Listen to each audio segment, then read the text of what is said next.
here at home. Lawrence Woods III is back on the roster alongside Tyreek McAllister to get things underway. David Cote sends it away, and it will drop down to Woods back on the roster this week from his own 20-yard line.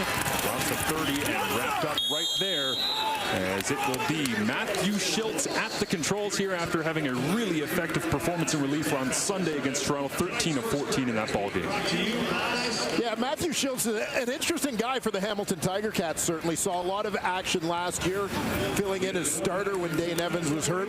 As I mentioned before, 3 starts for him, but a lot of action in their 2 quarterback set. A guy who really has this underrated athleticism, uses his legs well, and that's something we're going to watch for. It'll be a little different for Montreal in prepping for him versus prepping for Bo Levi Mitchell. Begins in the gun. Fake to James Butler, goes backside, gets hit as he throws it to Tim White. Over the top, Hamilton inside the 25, and Tim White gets wrapped up inside the 20.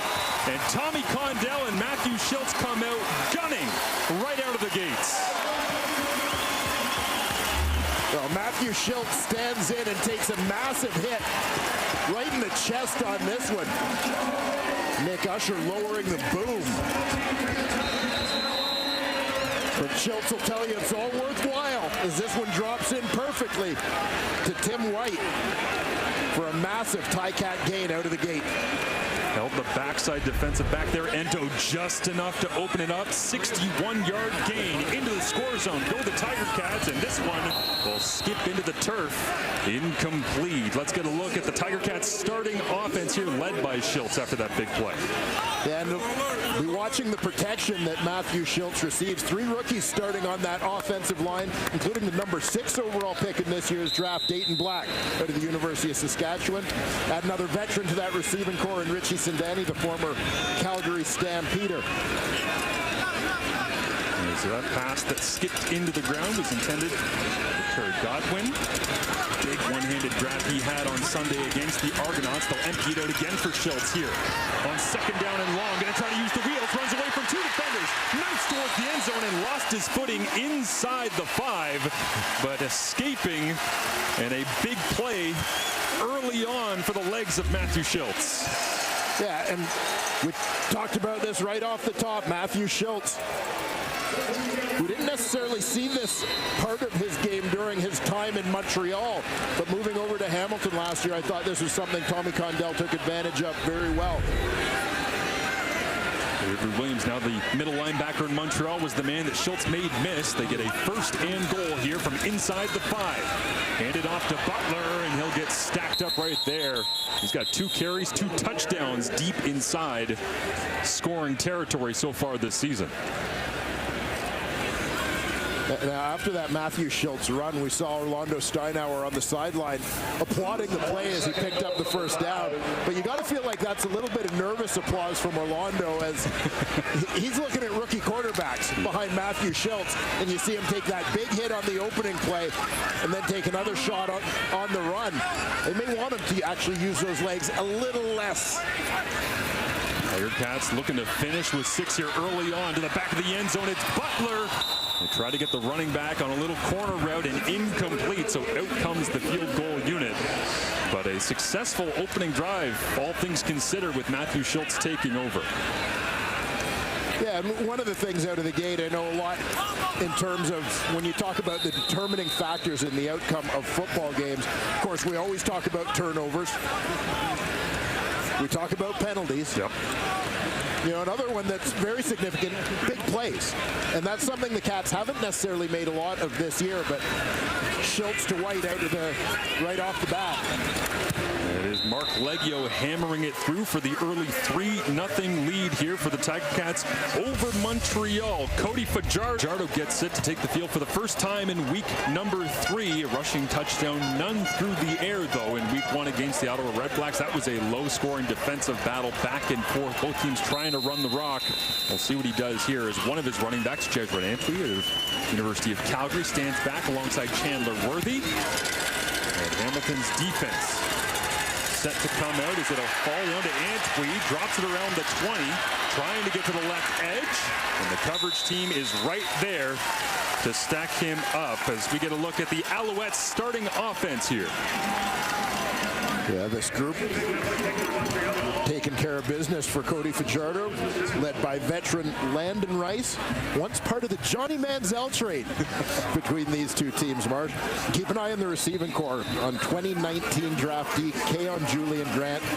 Big year last year for him. I think this is a guy who is primed to be absolutely massive here in 2023. They've been talking him up. They love his game. Everybody just saying how much he's going to mean to this team. Only 2 catches in their first game. We'll see what he does as Fajardo takes the opening snap on offense.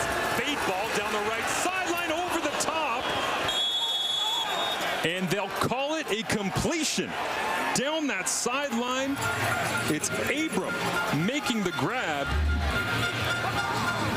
And Cody Fajardo continues the deep ball attack. Yeah.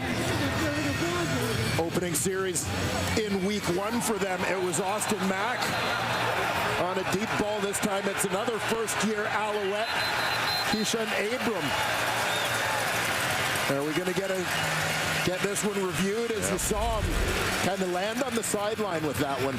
We'll take a closer look as well. Challenge flag out, as you see, from Orlando Steinauer, so we'll take a look at it once again. But Cody Fajardo beginning the season, if this is complete, 4 of 6 on throws of 20-plus yards down the field.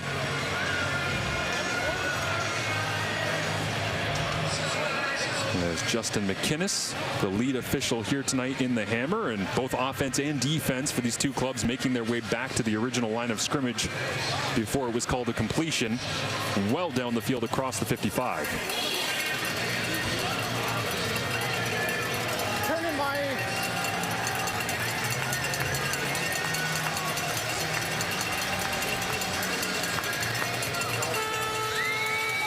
Well, we didn't hear the official word, but we can tell from where the ball is what the outcome of this one was. A good challenge for Orlando Steinauer. So he wins that after being 0 for 1 to start the season on challenges. Coach O breaks even. Pressure on. Fajardo doesn't see it. Gets hit as he throws. Makes it out to the sideline. It is Keon Julian Grant with his 3rd grab of the season. And the St. FX product hauls it in from Fajardo after getting dropped.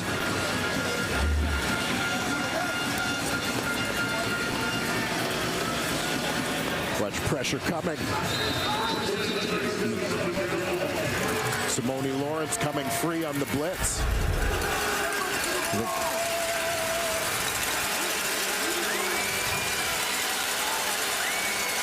And so Fajardo will get a fresh set of downs after Julian Grant picks it up. They go back to the running game as they did so much in week 1, calling run plays on 63% of their first downs. That leads the Canadian Football League. Let's get a look at the Hamilton starting defense. And we're going to keep an eye on that defensive line tonight.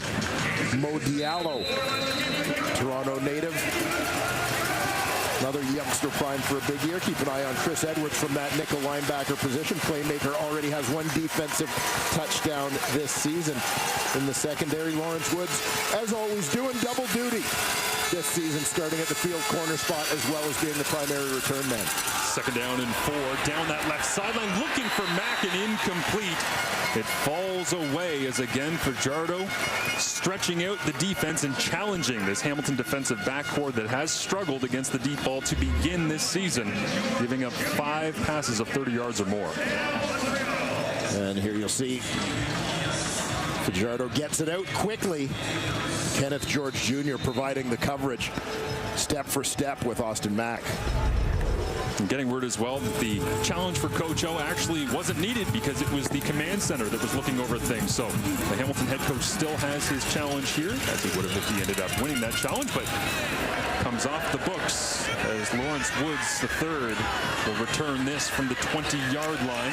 Just a 5-yard return that time as the battle on special teams continues all over the field in an East Division matchup early in the season. Hamilton's home opener.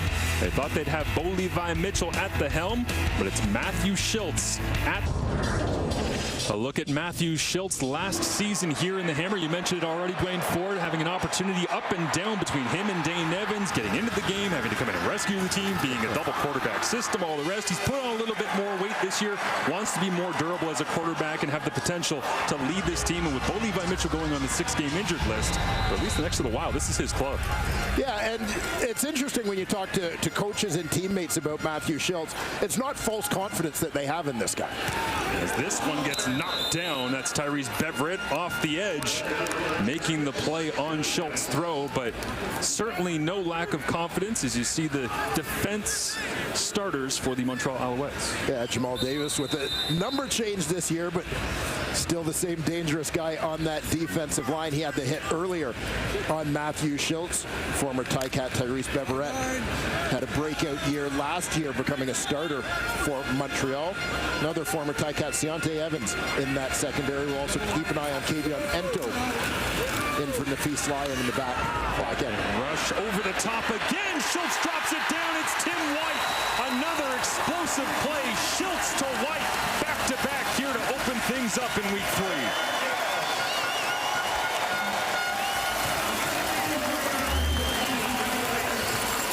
And you see this cluster, Tim White, the trailing man in this alignment. Perhaps creating a little bit of confusion with that release. Starting as the backman to the inside, he becomes the middle receiver on the release, going deep, leaving Deontay Evans in a chase position. 2 big plays to Tim White here in the first quarter. Hard count caught the Alouettes in a blitz. They'll protect Schultz with an extra receiver inside. He gets it away as he gets hammered, looking over the middle for Duke Williams, and just off the fingertips, looking for his first touchdown in the black and gold.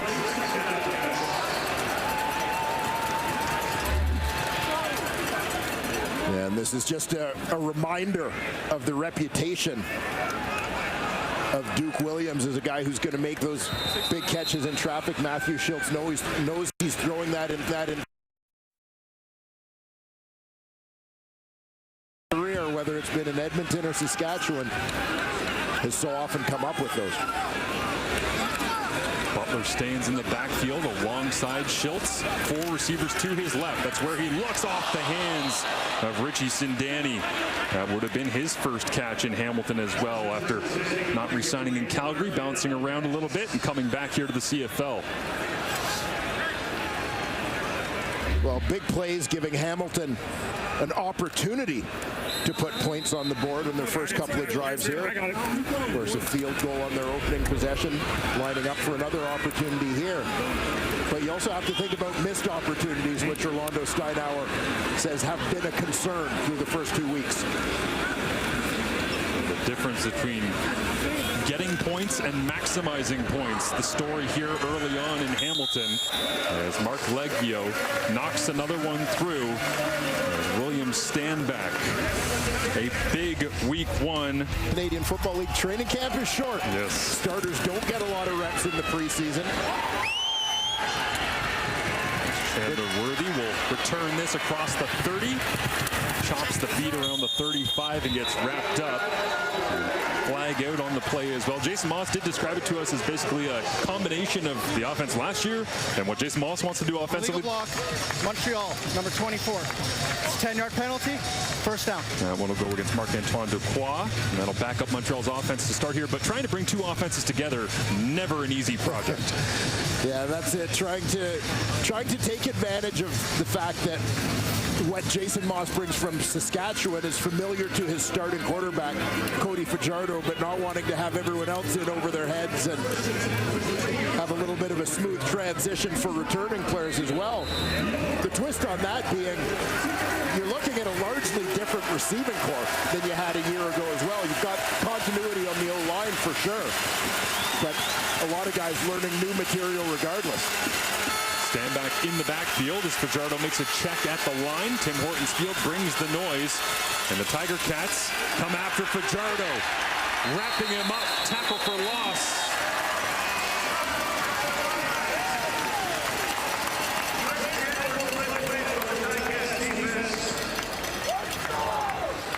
Well, Chris Edwards, a guy who's being looked on to bring not only big plays like that to the Hamilton defense, but also to bring a little bit of fire.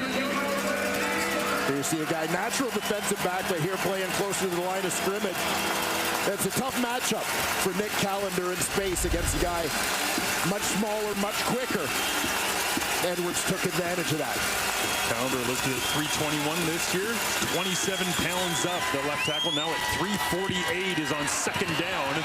It's a big gain to the outside, and once again on the wide side, there's Keon Julian Grant equaling his total of catches from week 1. Well, Julian Grant, the guy has made his living so far in the Canadian Football League, largely catching the short pass and taking advantage of his athletic ability. Terrific kick returner in college at St. Francis Xavier University, Antigonish, Nova Scotia. But great yards after the catch guy. Gain of 18 that time before Fajardo goes back to him on the screen here. Richard Leonard can't wrap him up, and it will be making the tackle Jameer Thurman in the middle of that defense. 14 tackles so far in the year, 3rd in the CFL. Yeah, Thurman coming over from Calgary, of course, to replace the departed Javon Santos Knox as we get another look at Keon Julian Grant.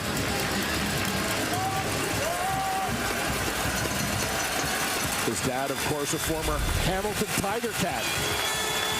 Karim, defensive end, drafted early 2000s.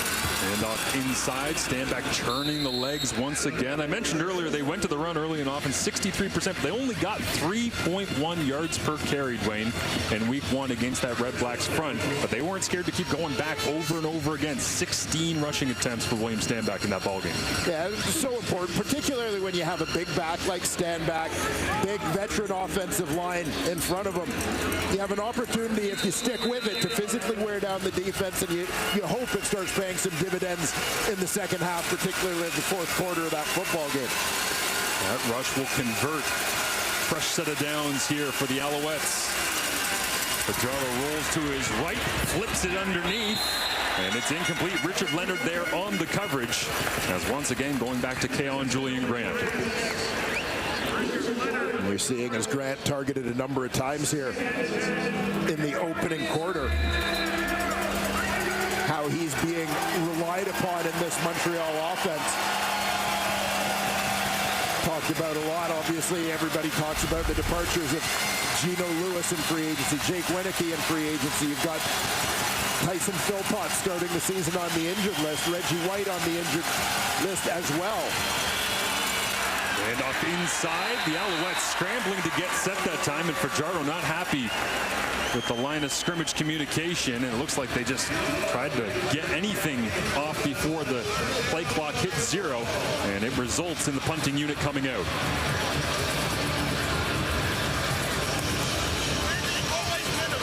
Well, Alouettes moving the ball a little bit.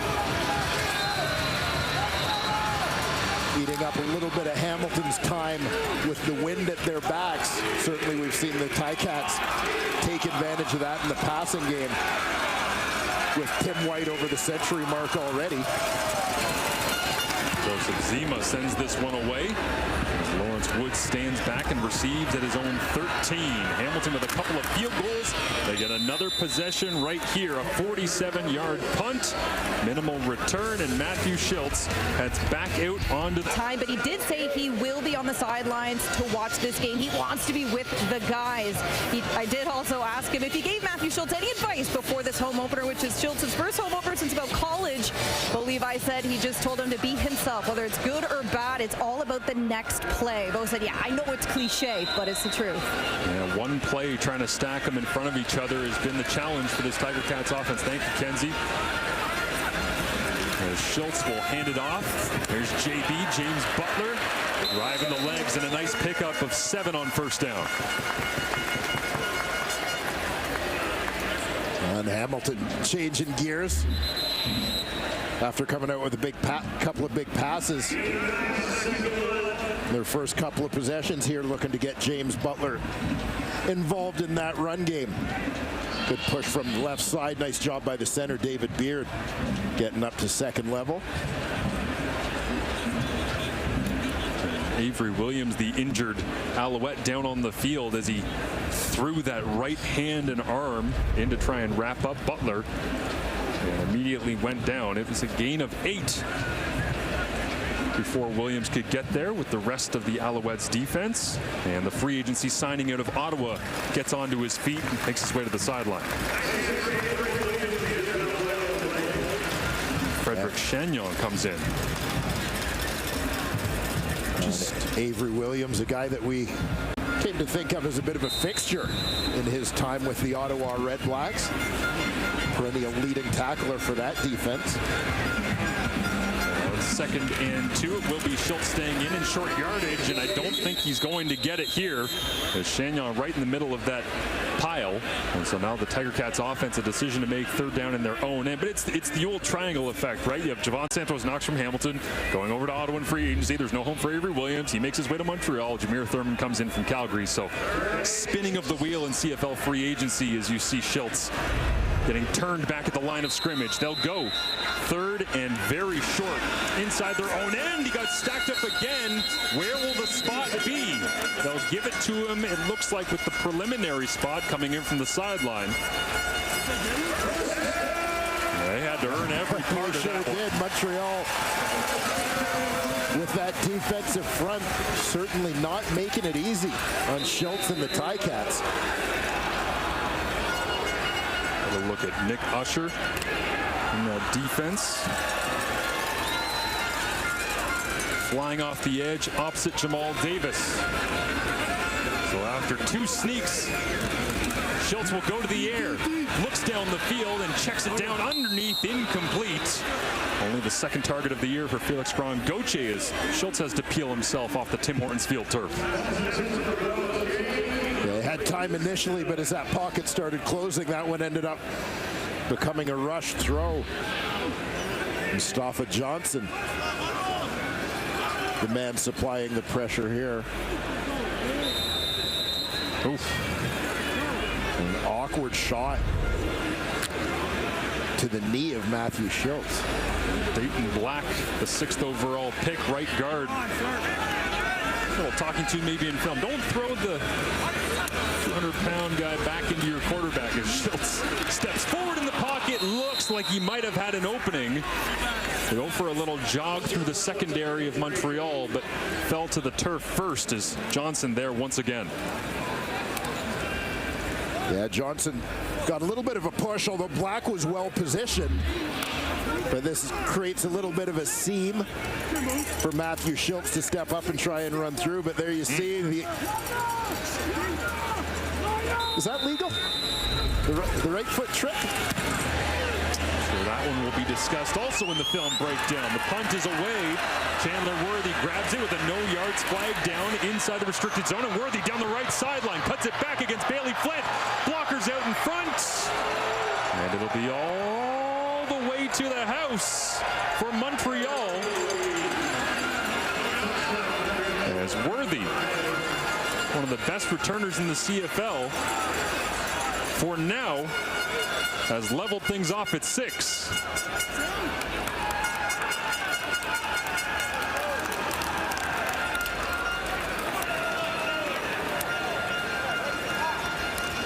Well, Chandler Worthy has been a perfect fit in this Alouette return unit from the time he arrived at the start of last season. There's no yards on the play. The player was pushed in.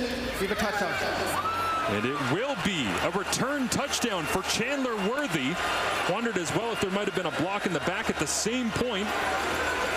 But they'll say that there is no flag, and so the Alouettes, to end the first quarter, get the explosive play from one of the best return men in the CFL. Yeah, and it's right there where you saw a couple of Ticats collide. It took away the most immediate pursuit on Worthy. That allowed him to get to the outside. Throttles that one down as he takes it home. We talked about big plays. There's the Alouettes' biggest of the evening thus far. And the Tiger Cats had not given up a punt return of more than 30 yards yet on the season. That one goes for 77 all the way to the house.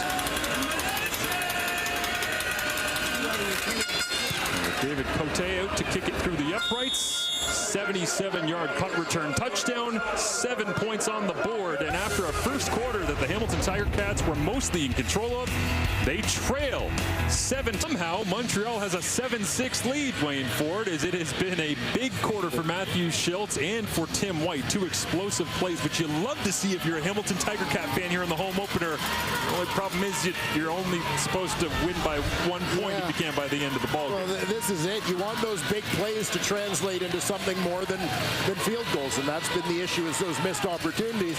Montreal makes a big play right at the end of the quarter, and suddenly they've got the lead. Rest in peace. All my family back at home, we love y'all. Stay strong. Chandler Worthy with a shutout to back home after making a big play, and he is no stranger to changing a game in a moment's notice. Of course, the interesting story of his time in and out of Toronto, lands in Montreal, finds a role that fits him, and has absolutely thrived since being a member of the Alouettes.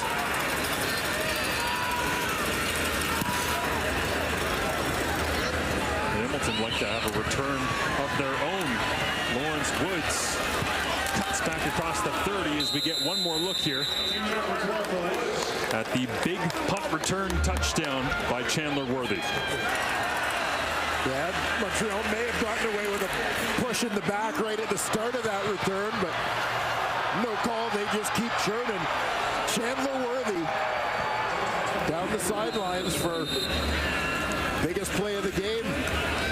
Special teams coordinator Byron Archambault loves that one. Saw him and Jeff Reinbold, special teams coordinator, back here in Hamilton, catching up pregame.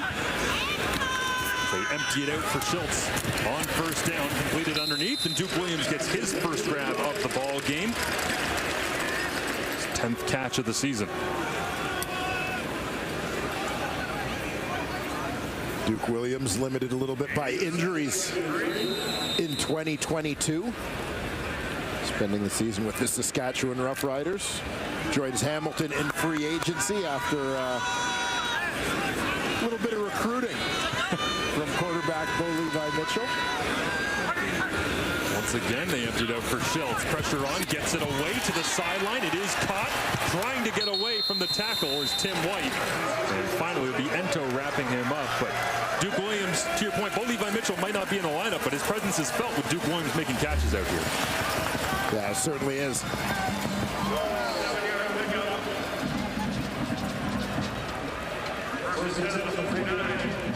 You see the pressure coming off that edge. Beverett right in the face of Schultz. Knows he's got to get it out quickly. White makes the adjustment, knowing the ball's coming in a hurry. Nice execution there for the Hamilton Tiger Cats on the blitz adjustment. First down for Hamilton. The fullback, Felix Grongoche, is in. They'll try to run it behind him. Montreal's defense right there, stringing it out. And a lot of work that time for James Butler, the third leading rusher in the CFL, entering week 2 at 126 yards, just to pick up a couple. As there's big Armando Sewell all the way to the sideline. Yeah, it's Sewell in that Montreal defense. Certainly made Butler work for this when the Ticats running back did well to turn this into a positive play as the Owls defense kept stringing it out and stringing it out. He finally managed to get his shoulders north-south and pick up a few. Sewell shifts around on the interior of that defensive line. Let's look from the Alouettes. Schultz takes advantage over the top. Duke Williams is the target. And incomplete. Deontay Evans, the former Hamilton Tiger Cat, here for a couple years in 2021 and 22. Right there all over Duke.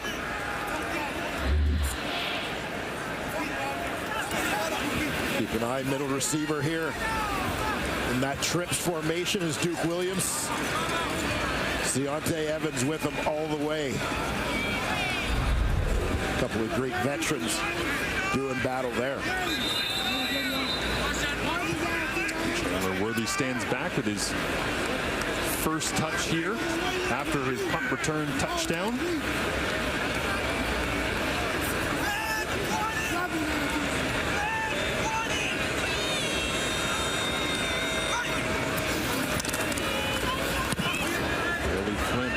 Sends it away.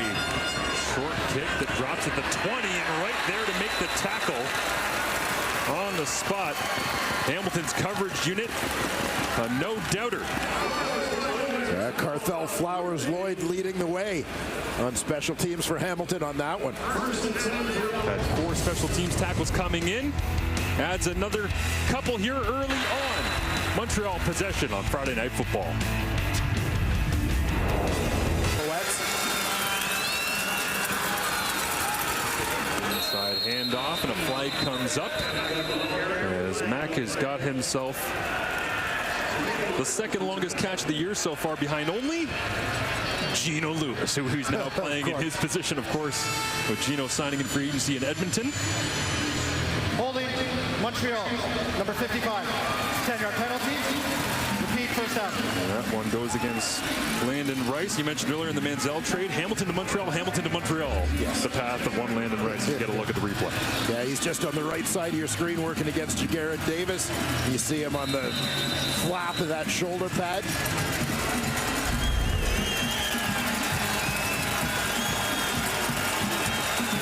2013 undrafted right tackle out of Manitoba in the Bison's program. Tries to anchor here against Casey Sales. Meanwhile, Fajardo over the middle. Big hit. Tunde Adeleke there to deliver the blow, but it's Abram holding on to it. Love the courage, love the concentration, as Abram knows that this hit's coming, but all his focus stays on that football. Secures it. Takes the lick, pops up. Ready to go on the next play. Cringed a little bit looking at that right leg on contact, but Abram seems to be okay. 25 hard-earned yards. Fajardo will stand back in the backfield. Flips it out to the isolated receiver, and that is Mack making another grab here in this Montreal offense. And he's got some goals in Montreal. He knows a little bit of history about the CFL, and specifically the Montreal Alouettes. There's one guy who was a Hall of Famer here in Montreal. He wore 86. His name was Cahoon. I want to be at that level. If I'm going to be here and build a career here, that's where my expectations are. Yes, sir. Austin Mack aiming high. And certainly delivering in a big way in his Alouettes debut 2 weeks ago. Desmond Antwi comes in, just his second carry of the season. Got one back in week 1 for a gain of 6. And on second down, Jameer Thurman right there in the middle of that defense, a gain for Hamilton. You know, as we talk about Austin Mack, Ohio State product, obviously a guy who's been well coached, playing in a high-level program. A couple years in the National Football League. This is a perfect find at the right time for the Alouettes, as we talked about the defections and injuries that their receiving core is dealing with. They add a guy who, although it's his first year in the CFL, brings a little bit of a veteran presence to the group. Jason Moss looks at the play sheet here as he's already called in a third down play from their own 44. Fajardo rolls to the left-hand side and picks up the first down. And you mentioned it, Dwayne, with Gino Lewis and Jake Winicki leaving in free agency, having Tyson Philpott and Reggie White Jr. on the injured list, 63% of last year's targets gone. Yeah, you're talking like 330 targets. I think 334. The number of passes directed at those 4 players last season, all of them gone, presumably for the first third, at least, of this 2023 season.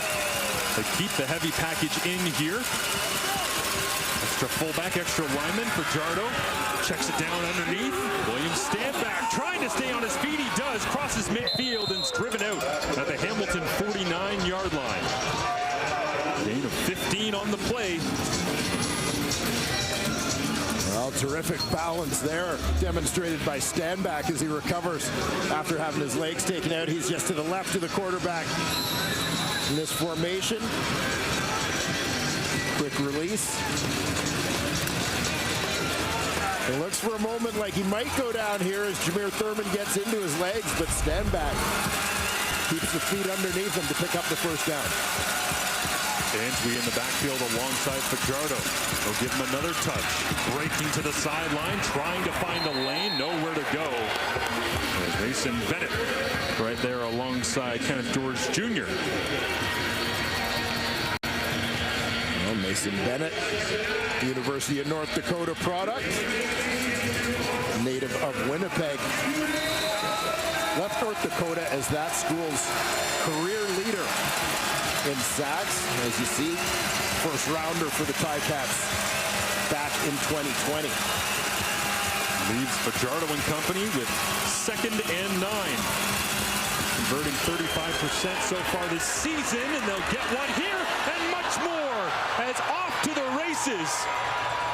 All the way to the end zone, Austin Mack. Touchdown, Alouettes.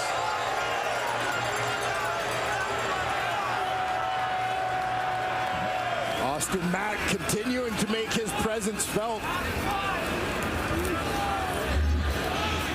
Guy that Jason Moss and Cody Fajardo both described as a quick study in terms of his ability to pick up some of the nuances of the CFL game, as well as the Alouettes offense specifically. And they're providing a reminder why you need to wrap up on those tackles. Pretty good collision there from Leonard, but Mack runs through it, takes it to the house. 8 plays, 90 yards in just about 4.5 minutes. Loved what Mack had to say to us. We chatted with him earlier on this week. Could have gone to any league. I wanted to be in the CFL. I didn't just want film to try and get back to the NFL. I wanted to be here. I wanted something real. Well, this is as real as it gets.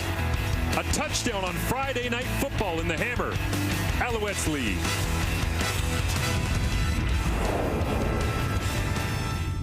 Here, he's just going to work underneath. Cutting in front of the corner, Lawrence Woods. But watch for the halfback. Richard Leonard comes in, has a chance to make that play.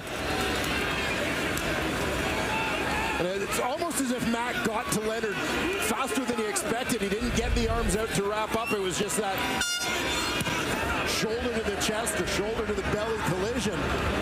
Mack, big strong guy, runs through that en route to the touchdown. Woods gets wrapped up on the kick return here inside his own 30. The explosive plays have been a problem for Hamilton, but Austin Mack looks like he's ready to try and put up some league-wide elite stats this season. Yeah, you know, Mack was very humble with us, quite frankly, in talking about his early success in the CFL, giving credit to the coaching staff, suggesting that, you know, Jason Moss has made it easy for him, putting him out there at wide out where he's lining up on the line of scrimmage most of the time. He doesn't have to get used to the waggle yet. But we'll see how things evolve over the course of the season, because you got to imagine they're going to start moving him around. Matthew Schultz into an early hole, throws it up here. Duke Williams makes the grab with Deontay Evans in coverage. And another big play, but that time Duke's big body seemed like it was the difference. This, simply put, is Duke Williams being Duke Williams. Matthew Schultz continues to deliver under a little bit of pressure. Dayton Black getting to know Almondo Sewell in there, one of the strongest dudes in the CFL, coming with the bull rush.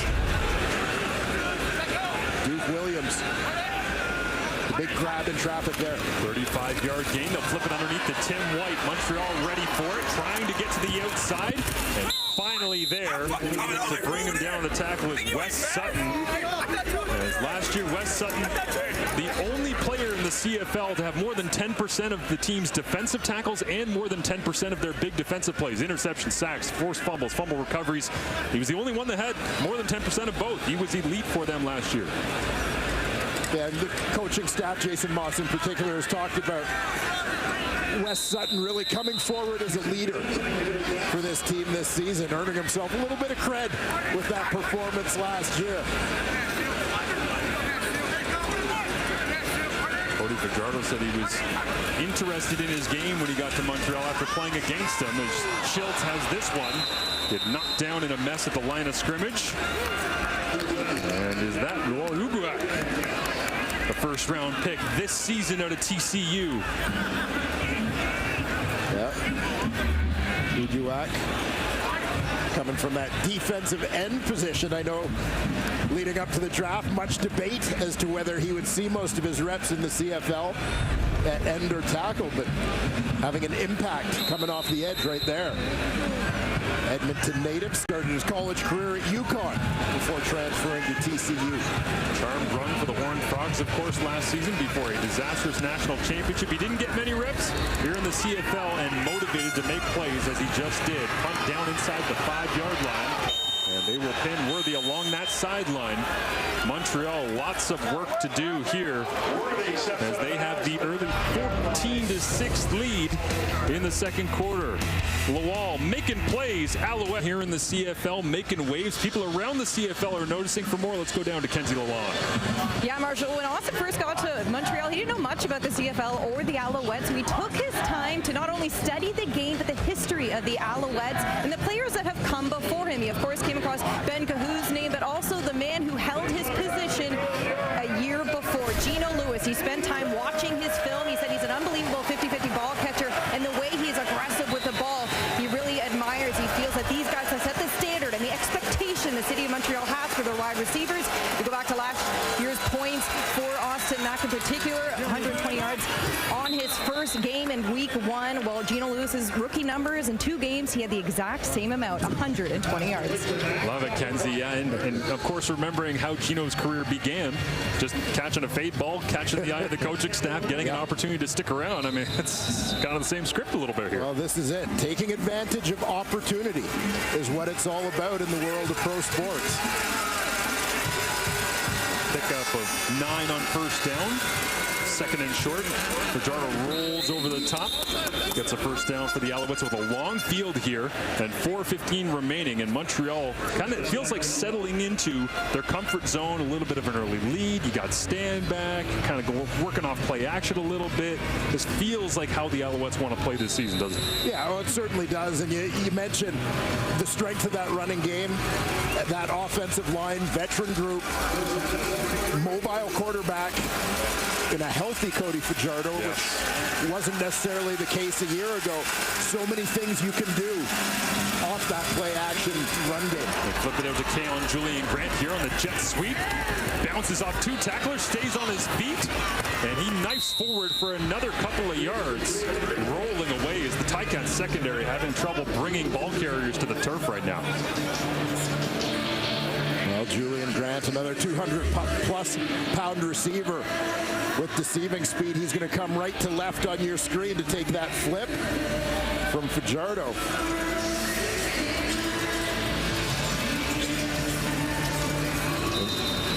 An elusive guy, particularly for his size when he gets in the open field.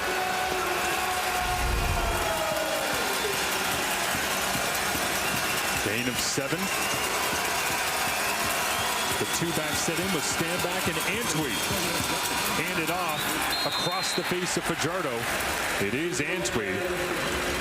Just needed 3 yards. A little mix and match. Walter Fletcher not even up in the lineup yet as they continue to try and find some ground game attack that will work after not getting the production they wanted in week 1. Yeah, depth in the backfield, regardless of what the numbers say through nearly 6 quarters. That depth in the backfield is a strength for the Alouettes. Antwi out of the University of Calgary. As we have hit the 3-minute warning here in Hamilton. 14. And missing chirping me about my chucks. Don't worry, everybody. The panel's got you covered. Miss you, Hamilton.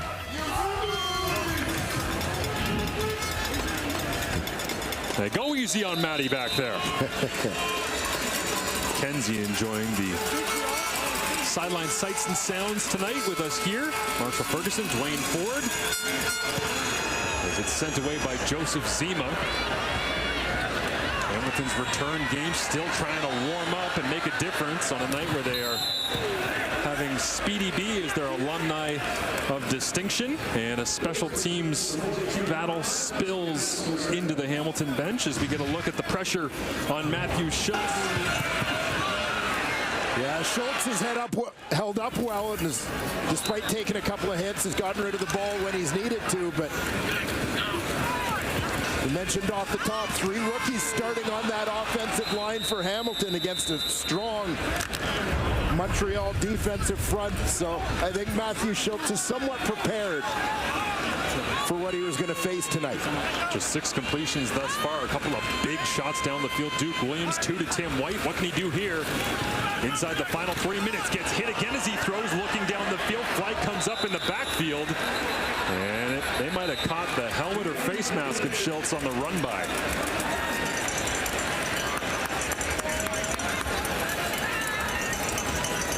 Another former Hamilton Tiger Cat, Tyrese Beverett, might have been the guilty party.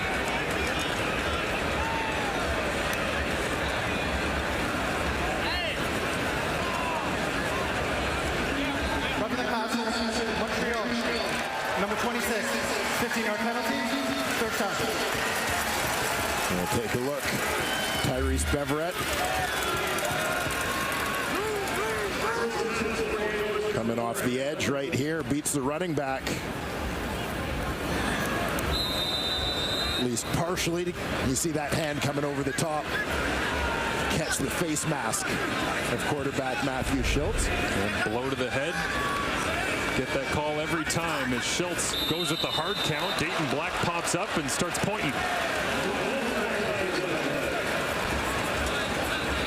As you mentioned, the offensive line, Alex Fontana, Joel Figueroa. Hamilton, number 55, 5-yard penalty, remains first down. Coulter, Woodmansey, Kyle Saxelid, all on the 6-game injured list on the offensive line. They are piecing it together right now up front and pushing the 6th overall pick, who's got a ton of potential, but I don't think we expected to see him in the lineup this quickly when he got drafted in the first round. Yeah, I'm not sure the Tiger Cats expected to see him in the lineup quite this soon either, but battling injury issues. Here he is. They'll screen it out for James Butler, trying to break his way across midfield.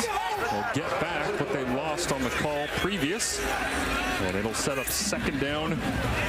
About 10 yards to go. We'll continue to watch that pressure game of the Alouettes as we saw early the big plays from Schultz to Tim White with the wind at their backs. But as the Alouettes are getting there quicker and quicker, there's not going to be the opportunities for the deep shots as this game continues. 4 receivers to the right of Schultz. He looks that direction, looks for Duke Williams, intercepted. Deontay Evans is going down the sideline, cutting back against the grain for now. Has his 3rd interception of the season. A flag is in the Hamilton backfield.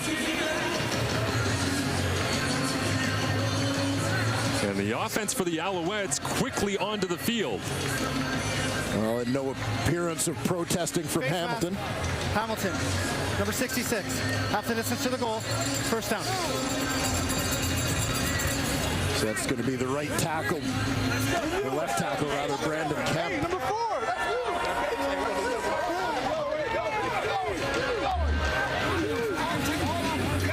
So keep an eye here. Brandon Kemp, one of those 3 rookies. Got the hand up a little bit.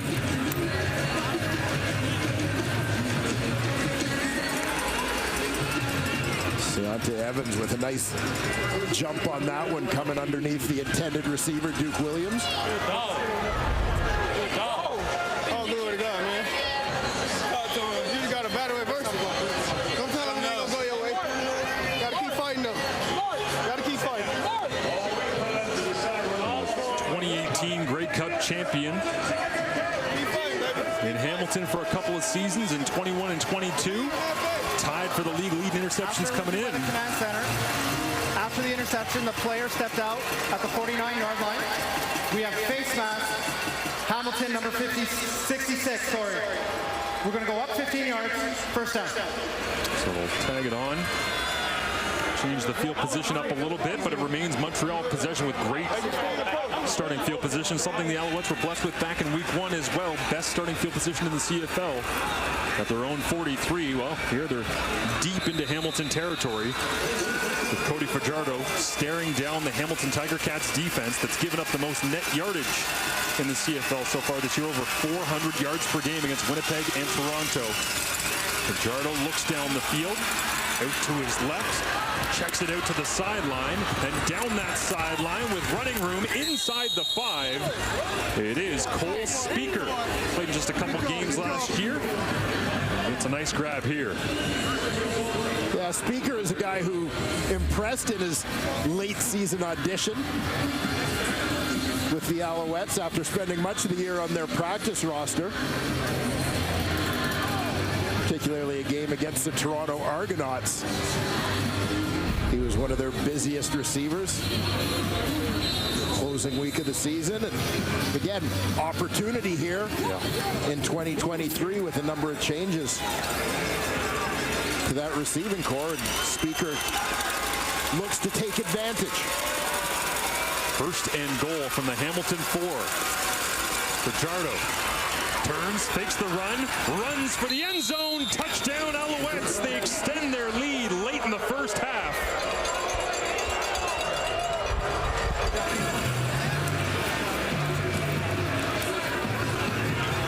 I love seeing the called runs for Cody Fajardo, as I think this is such an important part of his game and so key to his success. Part of why he was limited, quite frankly, in Saskatchewan last year. Combination of he and William Stanback in that backfield. It'll be something to watch as this season unfolds, as you saw the impact of that fake handoff to Stanback.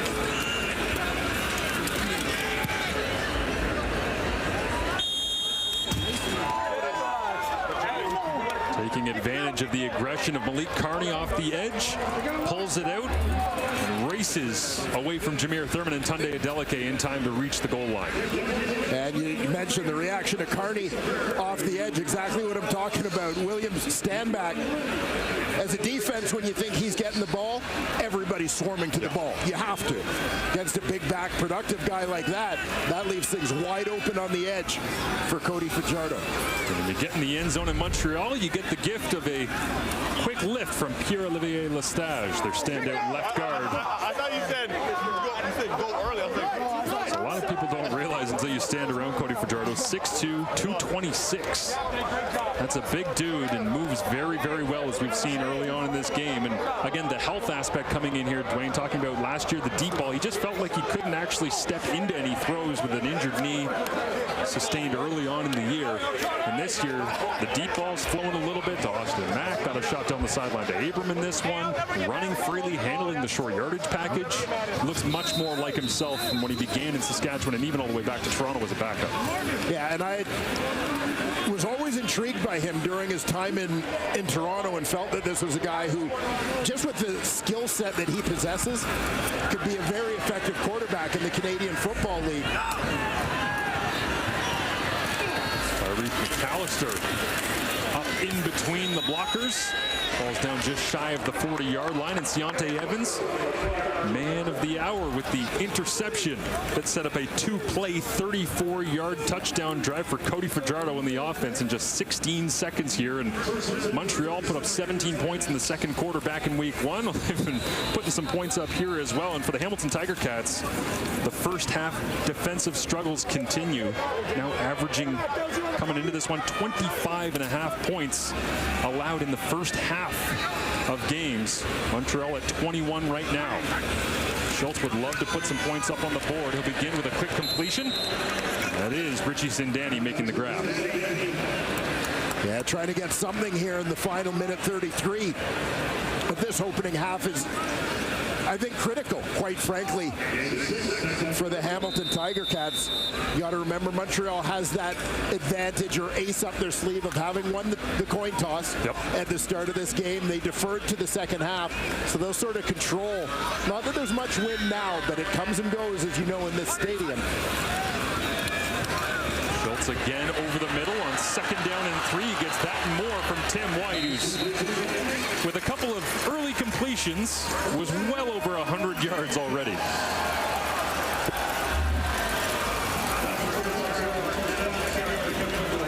Take a look at Tim White getting that first down yardage, coming underneath in front of the free safety Marc-Antoine Dequoy. Schultz awkward catching the snap that time and just tries to get it away. It was intended for Sindani, incomplete, they'll say.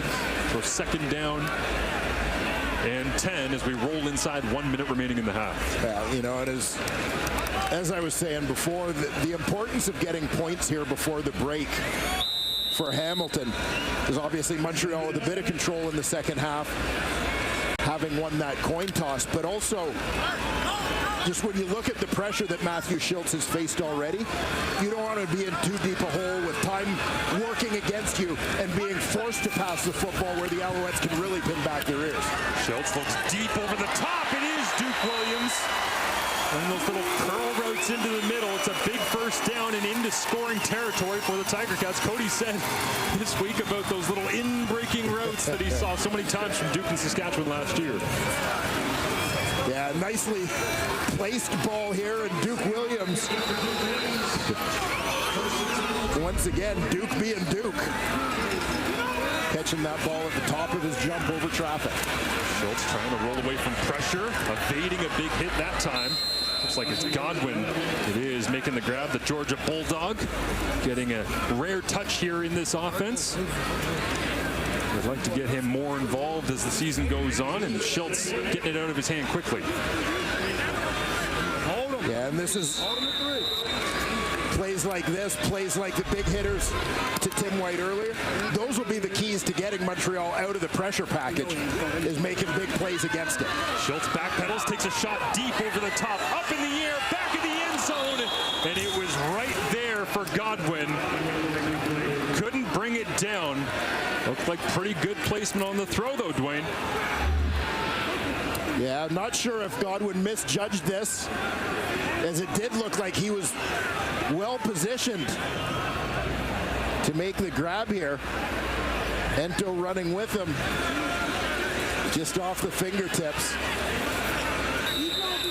Yeah, tough one. You knew Schultz had something in mind when he went to the Merino backpedal. Was looking like 90s Kent Austin in Saskatchewan. Catch it, get out of there as quick as possible, and find somebody over the top. They tried. They get held to 3 once again. The attempt from Leggio, the former Bombers kicker, is up and through. So 3 solid drives for the Hamilton Tiger Cats in their home opener. And with 3 field goals by a former nemesis from the Winnipeg Blue Bombers. Sir Mark Leggio. After much competition in Winnipeg in training camp this year, Sergio Castillo ends up winning the place kicking job there. Leggio, the Western product, ends up moving a little closer to home. Getting back to Ontario here with the Tiger Cats. With Seth Small taking some time away from the team once again. As a team, between Small and Leggio, they have not missed a point after or field goal so far. So the kicking unit, not in question. It's the punt coverage unit that's given up a touchdown here to that man, Chandler Worthy.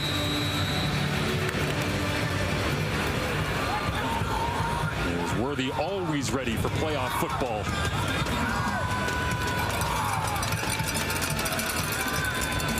And the warm weather gear. See if he stays hot here with a return from his own 15-yard line.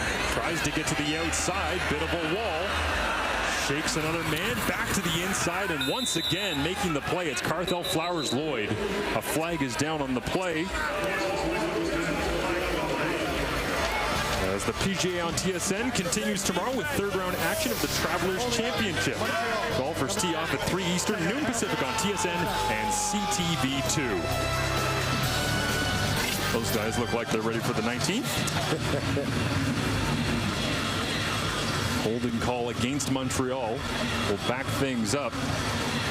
But Chandler Worthy looks like he's in mid-season form right now every time the football touches his hands.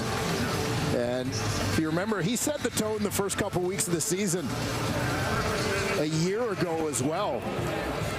Having been let go by the Toronto Argonauts, picked up by Montreal, came in, made Mario Alford a great returner in his own right, expendable. Alford goes to Saskatchewan, where he has a monster season as well. Bit of a can't-lose situation for the Alouettes in terms of who they were going to have as their returner.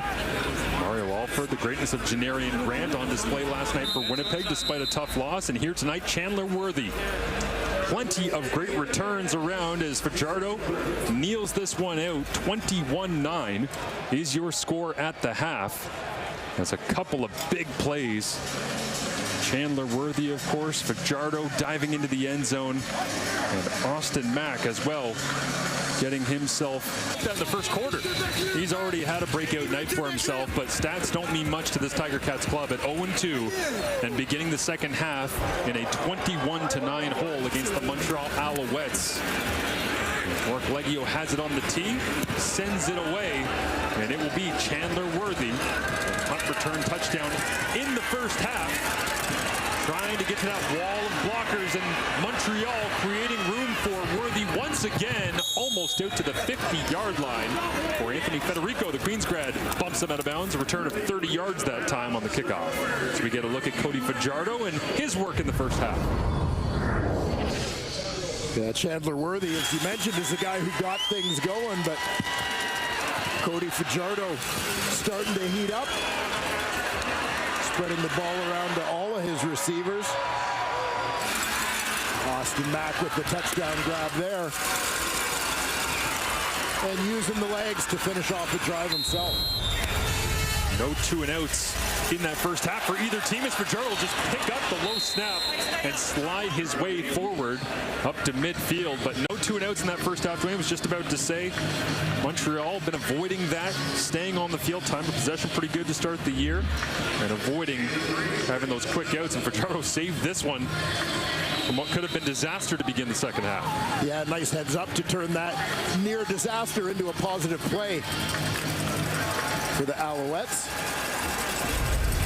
and protect himself as well.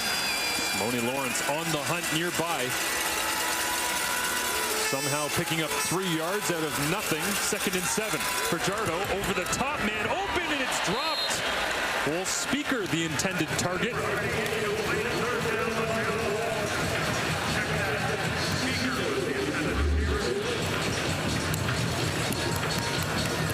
You know, this is one that Speaker would like to have back. Tough catch as Fajardo under pressure. This one is just a little behind. Speaker trying to torque his body back to get to that one. Got the hands on it cleanly, but just maybe kind of caught him mid-turn, but nonetheless, as I said, one he'd love to have back. Low line drive kick as Zima had to send that away from the pressure. And a roll down into the end zone. Lawrence Woods right there as he picks it up and surrenders. As we get a look at the work of Tim White, and a flag comes up here at the end of the play. We'll clean up in a second, but Tim White, explosive plays, what you expect from him after a stellar 2022. Yeah, opening offensive play of the game for Hamilton. Monster connection, Schultz to White on that one. Caught another deep ball on Hamilton's second possession to put him over 100 yards just partway through that first quarter. Hamilton settling for field goals after both of those big Tim White catches. So looking to end up with a little more to show for their big plays here tonight. And a discussion between the Montreal coaching staff and Justin McInnes, lead official. By the way, Tim White told me that a cheat meal for him is watermelon with tahini spread on it. The ball is in play. We have holding. Hamilton, number 38. Half the distance to the goal. First down. No single point on the play. And so holding while the ball was in the air takes the point off the board. Felix Grangoche is the guilty party on that one. And they will decide that field position is the order of the day instead of the single. Yeah, make them go a long way. Field position so critical in the Canadian game. That was what you had at halftime, right? Watermelon, just a little bit of tahini. Yeah, I had watermelon and tahini on a burger. As Jason Moss gets a look alongside Davis Alexander. third string quarterback here behind Caleb Evans. And Cody Fajardo at the controls with a 21-9 lead. Matthew Schultz back on the field, backed up in his own end. Quick flip out. Oh, and that one, it's Tim White getting popped. Second week in a row they've tried to get the ball out to him quickly in the screen game, and all it takes is one missed block and White's getting popped. Yeah, Ento sniffed this one out in a hurry, leaving his receiver to come and deliver the shot on White as he releases from the backfield. Ento beating his block there. Duke Williams, the man initially engaging the Alouettes DB. Schultz on 2nd and 9 will drop all the way back into his own end zone. Ball is off target, looking on the corner route to Tim White, and backed up deep in their own end. I gotta blame our stats man extraordinaire here, John Perlberg. He came to me at halftime and said, no 2 and outs first half. What? Montreal 2 and out, Hamilton 2 and out. Yeah, Purley is the jinx tonight. I gotta blame somebody else on that one. Well, and a costly penalty for the Hamilton Tiger Cats as we talk about the importance of field position.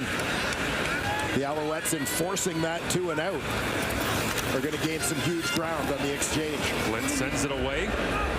Great kick right out to the sideline. And it will be Worthy stepping out of bounds, as it will be Montreal possession. Slowly up onto his feet goes Carthel Flowers-Lloyd. Special team Montreal, a great start the first 6 quarters of his CFL career coming north of the border. Yeah, Austin Mack demonstrating he can catch the deep ball, also demonstrating he can catch the short one and go to work with his legs.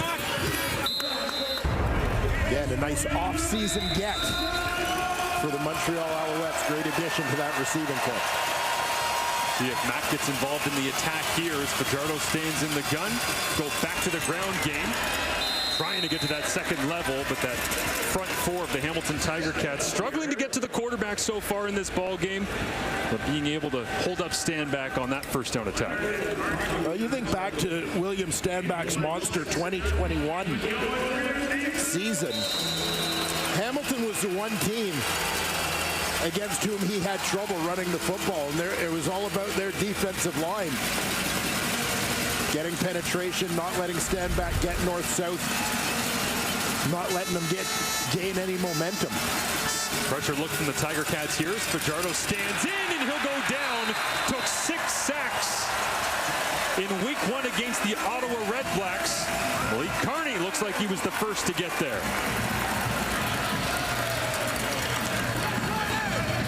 Well, Carney, another guy, had something of a breakout season in 2022. Among the lead sack leaders. Here he just dips a shoulder and gets underneath the blocker. Well, here Olivier Lestage can't block everybody. They looped around the edge that time. And 68 tried to take on all the rushers. The kick drops down, back and forth. The possessions go to open up the second half, and a big special teams tackle that time by the Alouettes. Malik Carney quiets down the Alouettes offense. Montreal in control early. In your life before coming to work at TSN, Mark? The similarities between Abel the Weekend Tesfaye and myself end at Canadian. That should be a fantastic show. Check it out on Crave.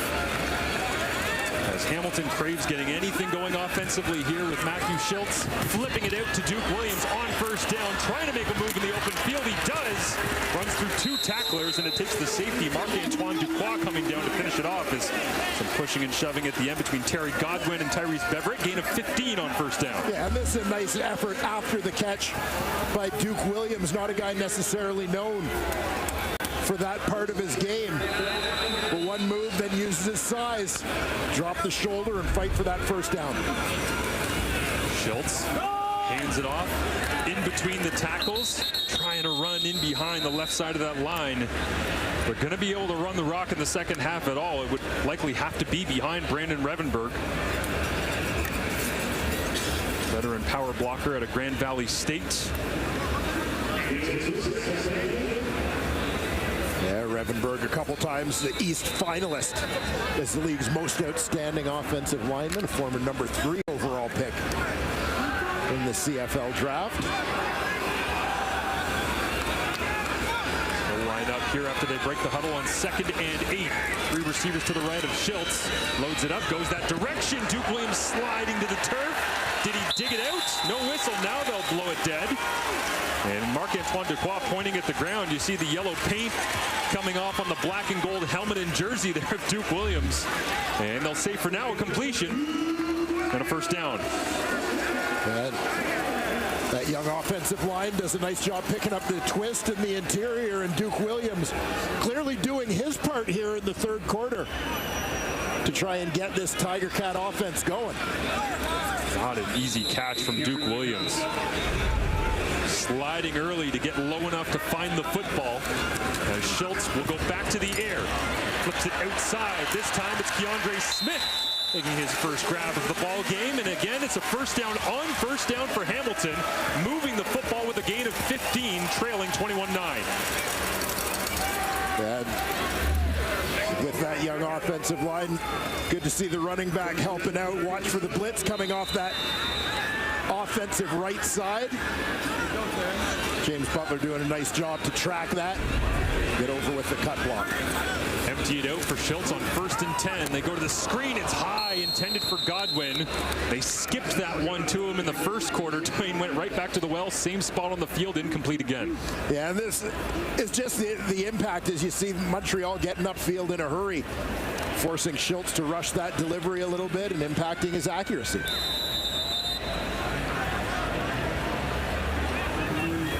What will they dial up on 2nd and 10 here coming into the game? Hamilton just 5 of 25 on 2nd and 7+. They've struggled early in the season to convert when they don't get good gains on first down. Schultz will backpedal against the blitz. It's picked up, looks down the field. Tim White into the end zone and just past his outstretched fingertips. Very similar to a play we saw from Terry Godwin in the 1st half. Hamilton has taken their shots to the end zone and just not completing right now. A little conversation at the end of that one between Tim White, the intended target, and Wes Sutton, who was over looking to help out in coverage. And watch Butler in the backfield continuing to do his thing. Picking up the blitzing halfback Najee Murray that time.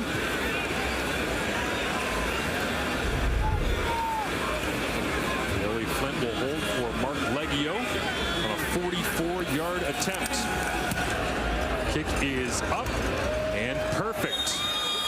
As the Leggio show continues in the Hamilton home opener, Ticats fans hoping for more majors, trying to climb their way back into the ball game as the drizzle falls here in the Hammer.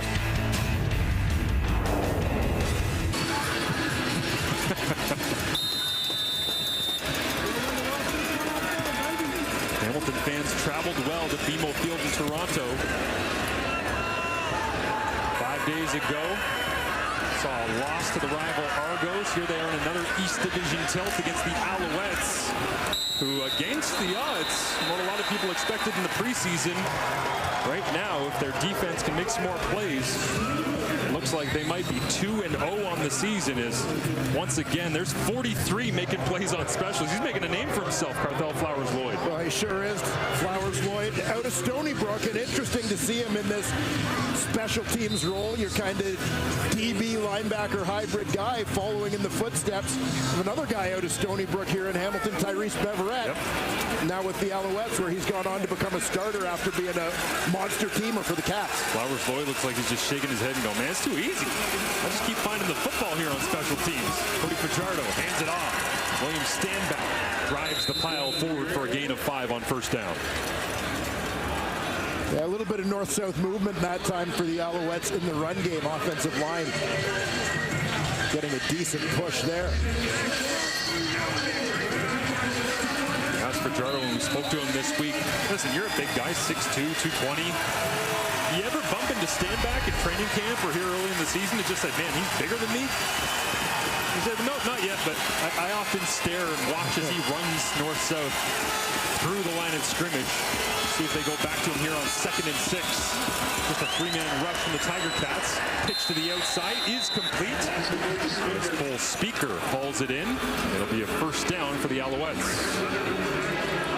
Yeah, Speaker making that grab right at the marker. He's lined up out wide on this one. He's just going to get to the sticks, turn and look for the ball.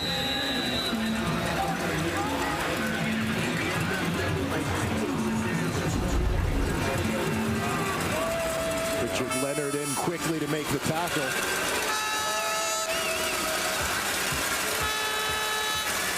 Haven't heard much from Keon Julian Grant here early on in the second half. Fajardo goes away from him this time as that ball bobbled somehow came with Austin Mack. Looks like he might have stepped out of bounds as well while he had possession. We'll see where they spot it. Yeah, it looked almost like there was a moment of confusion. Maybe as if Mack thought he had stepped on that sideline. Little pause there as he gets his footing and fights to pick up a couple more yards afterwards. Is that the best example we've seen in this early season of an NFL player coming to the CFL and going, wait, it's how wide? Yeah. 65. I should be out of bounds by now. Fajardo takes the snap, blitz on from Hamilton, gets it away, open down the field, caught. Montreal down inside the 10-yard line as Fajardo on his backside, flag up as well, but Keon Julian Grant doesn't care. Another shot over the top from Fajardo, and this time Julian Grant on the receiving end. Yeah, watch Casey Sales in the middle. This Hamilton defense, quick swim, he gets the hit on Fajardo, but Roughing the passer, Hamilton, number 44. Tap the distance to the goal, first down. terrific execution here. Fajardo recognized it's coming. Ball's got to be out quickly. Julian Grant's looking for it. He knows they're outnumbered up front, and the ball's got to get out in a hurry. Just love watching the continued growth of this young man. And one of the things you hear consistently, we heard it from Trevor Harris when he got to Montreal, from Cody Fajardo, from Jason Moss when they arrived. This is one of the guys who always surprises them at just how good he is when you get to see him every day up close. Fajardo fakes the run, looks to pitch it, now trying to create, looking to his right, and just throws that one away out the backside of the end zone. As pressure was all over him that time. Malik Carney, Casey Sales, who just took the roughing the passer penalty as well. And a good, quite frankly, veteran decision here from Cody Fajardo, recognizing the field position, take no risks. We're in position to get points. Don't risk the turnover here by trying to force something. Plenty of substitutions on both sides of the ball here. As Fajardo breaks the huddle, it'll be the fullback James Tuck alongside William Stanback in the backfield. Man coverage all over the place. Fajardo looks to the end zone. Touchdown, Alouettes. Austin Mack double dose here in Hamilton. Get to know that name, Austin Mack, with his second touchdown of the game. Cody Fajardo fighting through after taking a bit of a shot on the previous play.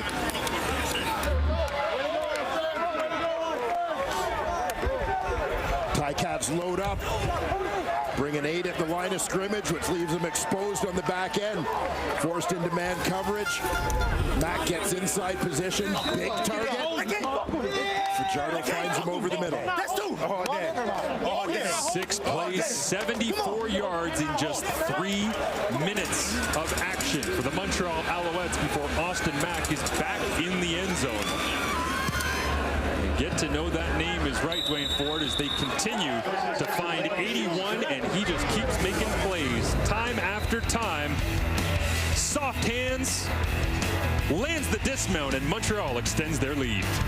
in this league was felt. What are some big moments for you over the years as a Tiger? Obviously, that was the start of Speedy B right there. That moment was special.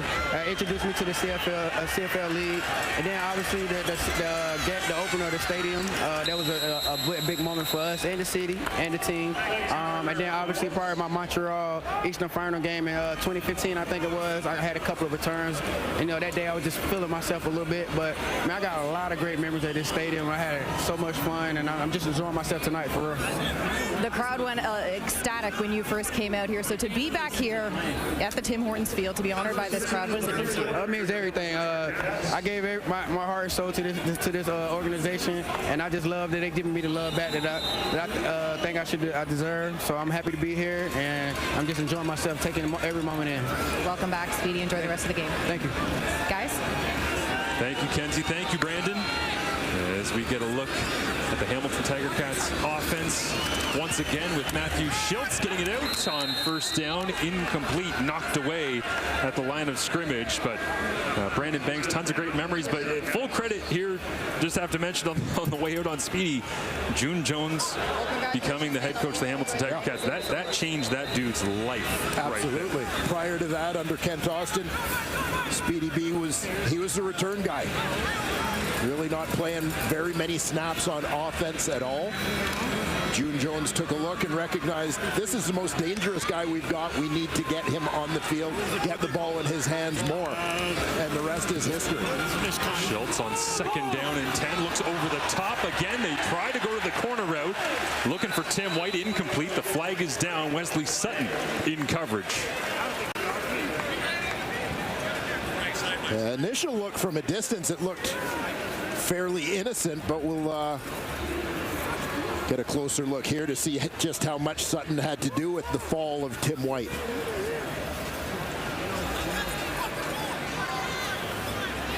Accidental pass interference. Montreal, number 37. 10-yard penalty, first down. We'll keep an eye on Tim White coming out of the slot. Wes Sutton, the halfback, in coverage. Watch as he makes the break. Just an incidental bit of contact there, thus the accidental PI call. You saw the look of surprise from Sutton at the initial call. Well, both playing the football, tangling of the toes, and so Hamilton does get a first down out of the deal. They'll like that for now. Schiltz looks over the top, tries to throw it back over the middle to Felix Garon-Gauthier. Incomplete there again. 0 for 3 now on the year, trying to find the fullback over the middle, releasing former first overall pick Jake Burt at the beginning of this season in training camp, the Boston College product. And Nikola Kalinic still down in the National Football League after he had assumed that role a couple years ago. Yeah, Garon-Gauthier getting an extended opportunity. As you saw that close-up, it looked like the ball kind of really got out of the grip of Matthew Schiltz as he went to release it, and it ends up sailing on him. Schiltz will load it up again, works the feed and throws it to no one in particular. Not on the same page that time as Tim White, and some frustration from the crowd here with 12 points on the board. They haven't been able to cheer on a touchdown.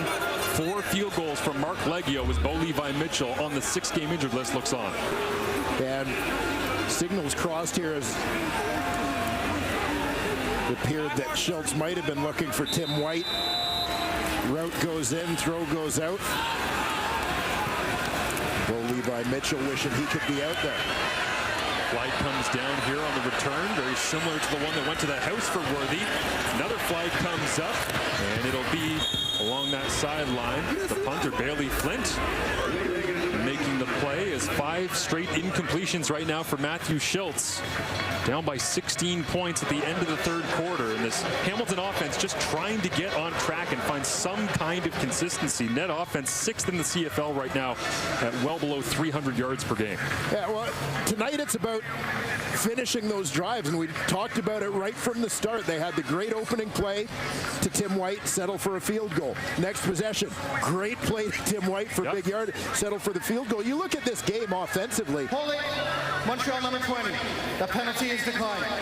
Holding, Montreal number 84. 10-yard penalty. First down. You look at what the two offenses have done. Hamilton in this game has scored on 4 of their offensive possessions. Montreal has scored on 3 of their offensive possessions. The difference is one team's getting 7s, the other team's getting 3s, and Montreal has this 16-point lead late in the third quarter. And as we've seen from the Chandler Worthy punt return touchdown in the CFL, all it takes is one play, and you're right back in this thing. But right now, a 16-point ball, and Hamilton does not have the football. Flip it out into the flats, try to get it to their return man as Worthy gets a rare offensive touch along the sideline, gets punched into the Tiger Cats bench. Stavros Katsantonis out there as a free safety covering down for a 12-yard gain for Worthy and the Alouettes. Yeah, and I thought we might see a little bit more of this from Montreal in the early going, getting Chandler Worthy involved offensively, again, simply because of the changes that have occurred to their receiving core. That this is a guy who can allow you to make some short, high percentage passes, turn those into big gains as they did a lot last season with Keon Julian Grant and Tyson Philpott in particular.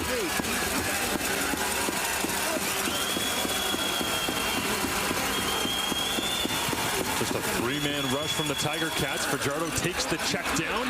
Chris Edwards right there. And that one will go backwards through the air for the Alouettes. Again, Fajardo just trying to avoid the error, but kind of playing into Hamilton's hand a little bit. Yeah, Chris Edwards, the nickel linebacker, coming down the Queen Elizabeth Way from Toronto to join the rival Tiger Cats. Nice tackle in open space.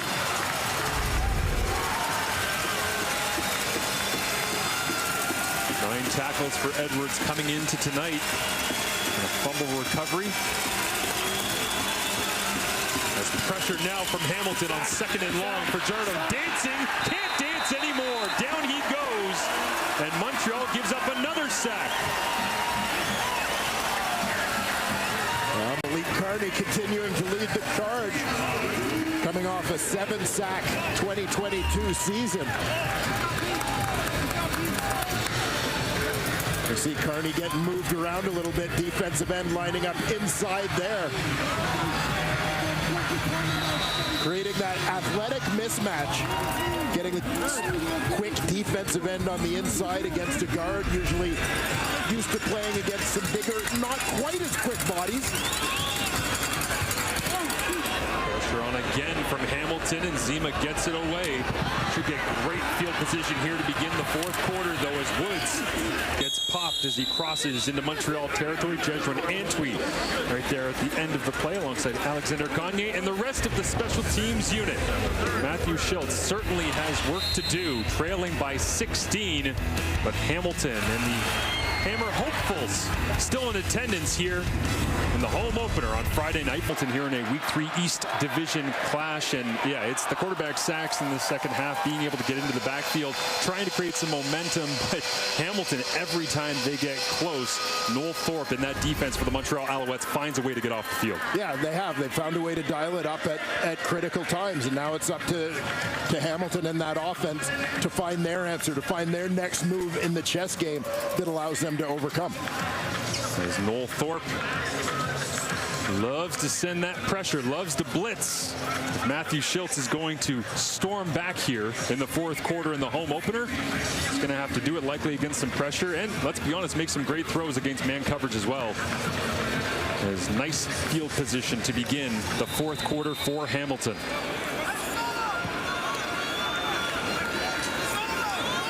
The Tiger Cats host the Grey Cup here in 2023. Their first game on home turf in the regular season. Down 16. Schultz fires this one into traffic. Incomplete. Like it was halfway between Terry Godwin and Tim White, trying to work the 4 receiver side.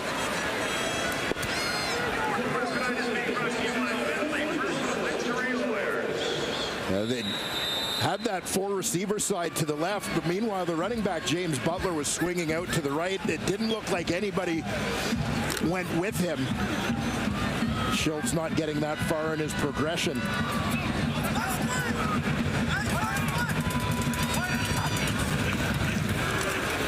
Time for Schultz, looks over the middle again, throws into traffic. Similar route earlier on from Duke Williams, and this time it's Terry Godwin with the big grab over the middle and a first down for the Tiger Cats. And as time goes on for this Hamilton offense, this is going to be one of the keys, is quite frankly getting receivers other than Duke Williams and Tim White involved. Terry Godwin, a guy who looked good in flashes, limited sample size last season, seems a prime candidate to pick up some of the slack. Reese Beveret's got to get tired of getting the ball thrown an inch over his fingernails here. Twice in the second half, this time quick out of the hands of Schultz, and it is complete. DeAndre Smith makes the grab, and there is Beveret making the play, covering down out of Lakewood Township, New Jersey.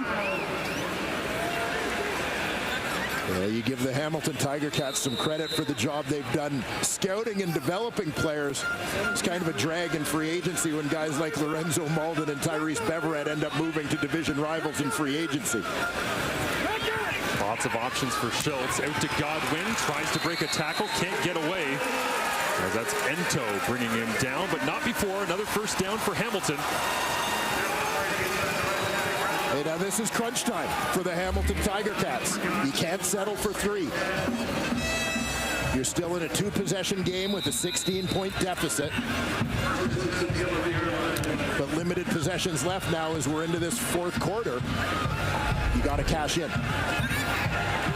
Matthew Schultz might not feel like it, but he has crossed the 300-yard passing mark. 3:07 here. Is on first down to flip it out, get it in the hands of James Butler. The cavalry is coming, and he can't get away. Wrapped up, thrown down once again. Beveret there. It'll go for a loss of 3 and make second and goal from the 13. Yeah, Beveret right in the right corner of your screen, following in coverage. Slows him down enough until the cavalry can get there, as the Alouettes D just does a tremendous job. And Jason Moss has talked about this from the start of training camp. Guys buying into the idea of running to the football. See what Tommy Condell does here up against Noel Thorpe. Offensive coordinator in Hamilton, defensive coordinator in Montreal. Schultz takes off, goes against the grain, trying to find his own space to run. Takes a big hit in the open field as Najee Murray came down alongside Avery Williams, the middle linebacker. Gets it all the way down to the 5-yard line, a pickup of 9 on the play. And if you're Hamilton right now, third down from the 5, and this deficit in the fourth quarter, you got to go, don't you? Yeah, absolutely. You get it to here, and it's a good decision, the right decision by Matthew Schultz. Again, you get a little nervous when you've got one experienced quarterback on your roster, and he's taking shots like this. But Matthew Schultz is a warrior, and Orlando Steinauer's I wonder if perhaps looking for something on the hit. Yeah, trying to get a fresh set of downs with a penalty here. It would take it half the distance to the goal as Murray went up high. Got some hits. Hamilton is challenging the previous play for roughing the passer. Play will be reviewed. As we get a look at the collision here and see whether or not it was high enough, helmet to helmet, criteria for the call. Well, Hamilton, Orlando Steinauer challenging for what they announced as roughing the passer. Matthew Schultz running down to the 5-yard line on second down here. What do you see, Dwayne? As we'll wait for the call. They've got it already from the replay official, Dave Foxcroft, back at control tonight. After review, the ruling on the field stands. Hamilton is charged with timeout and cannot challenge for the rest of the game. As it is. We were talking about during the break here, Dwayne, it looked like Matthew Schultz is a runner at this point. Well, yeah, he's 9 yards down the field. Not really a passer. And as far as the hit, Schultz is on his way down. Murray leads with his shoulder, not with his head. Third down, and Hamilton will go to the back of the end zone, and it's thrown out of bounds, aiming for some of that week 2 magic of Schultz to Turnowski in the back of the end zone, but it's a turnover on downs as the Montreal defense makes another play here down deep inside their own end. Well, this is it, finding a way to get themselves off the field after a big play or big drive by the Hamilton Tiger Cats. to the Cats D. If nothing else, Hamilton has put themselves in a position to win this exchange of field position. Looking for a 2-and-out here without allowing Montreal to gain much in the way of yardage. Wonder if Austin Mack or Keon Julian Grant might have something to say about that if they decide to throw. They'll run it here on first down, backed up. Create a little bit of breathing room. William Stanback carves himself out a gain of about 5. Yeah, nice first down pick up there for Stanback in the Owls. Give yourself some options on second down. Defensive coordinator Mark Washington calls it in, trying to get off the field here on second down and 5.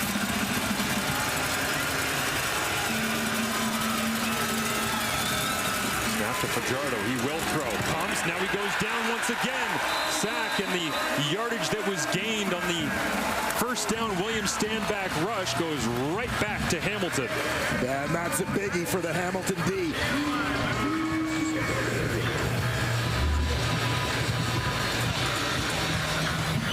The veteran Ted Laurent among those getting the big push.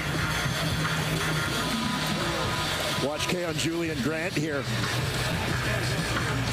It's a little bit of a mix-up in coverage, leaves him wide open, but no opportunity for Fajardo to seek that out before he finds himself on his back. Veteran Ted Laurent pushes the pocket back. Zima from his own end zone. Bit of a sidewinder, low kick.